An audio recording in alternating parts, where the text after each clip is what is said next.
Welcome to Management Made Simple.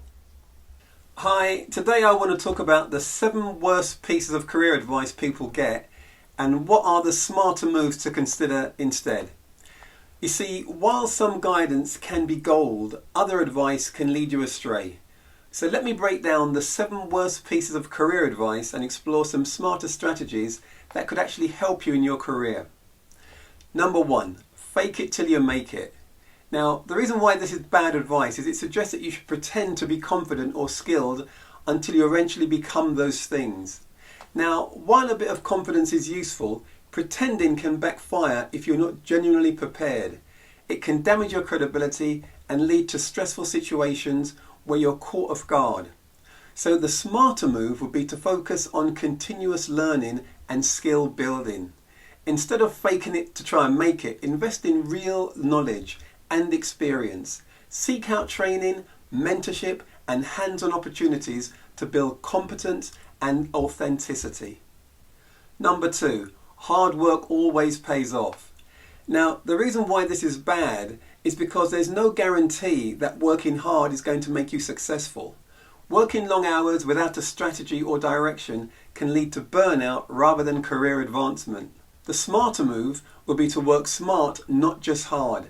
Prioritize tasks that align with your career goals, seek feedback regularly, and learn to delegate when necessary. You see, balance is the key. Make sure your hard work is purposeful and aligned to your career objectives. Number 3, find a secure job and stick with it. Now, the reason why this is bad is because job security is becoming less common in today's rapidly changing job marketplace. Staying in one place for the sake of security can limit your opportunities and growth. The smarter move would be to embrace adaptability and continuous career development. Look for roles and industries that are evolving and offer growth potential. Building a diverse skill set and a strong professional network can provide security in a more dynamic way. Number 4, become a manager if you want to grow your career. Now, the reason why this is bad advice is because management isn't the only path to career advancement, and it may not be suitable for everyone. Not everybody is interested or skilled at managing people, and a managerial role might not always align with your strengths or your interests. Now, the smarter move would be to explore different career paths and specialization that matches your skills and interests. Now, for example, growth can come from deepening your expertise in your field, leading projects, or taking on unique challenges that don't necessarily involve managing others. Number 5, follow the money. Now, the reason why chasing high salaries is bad is because without considering your interests and passions, this can lead to dissatisfaction and burnout. You see, passion fuels motivation and fulfilment, which are crucial for long-term career happiness. The smarter move would be to find a balance between financial needs and personal fulfillment. Pursue opportunities that align with your values and interests and look for ways to integrate your passion into your work. Financial stability is important, but it shouldn't come at the expense of your job satisfaction. Number 6, keep your head down and just do your job.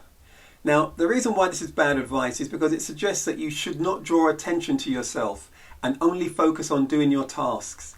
Now, while diligence is important, it can prevent you from showcasing your actual achievements and building relationships that are crucial for career growth. The smarter move here would be proactive and visible in your role. Share your accomplishments and seek out opportunities to contribute beyond your job description and engage with colleagues and leadership. Visibility and communication can help you build a strong professional reputation and advance your career at the same time. And then finally, number 7, never say no to your boss. Now, the reason why this is bad advice is because this can lead you to overcommitment and stress, and it might prevent you from focusing on your core responsibilities. It can also lead to unrealistic expectations and hinder your ability to maintain a healthy work-life balance. The smarter move will be to learn to communicate effectively and set clear boundaries when necessary. It's important to manage your workload and prioritize your tasks that align with your goals and your capacity. Assertiveness and clear communication can help you maintain balance and manage expectations. So, what can you take from all of this? Now, while it is clear that the traditional career advice might seem helpful, it is also essential to adapt strategies that fit your unique goals and circumstances. You see, by focusing on authentic growth, smart work practices, and balancing your passion with practicality, you can navigate your career path more effectively and find greater satisfaction and success. I'll see you in the next video.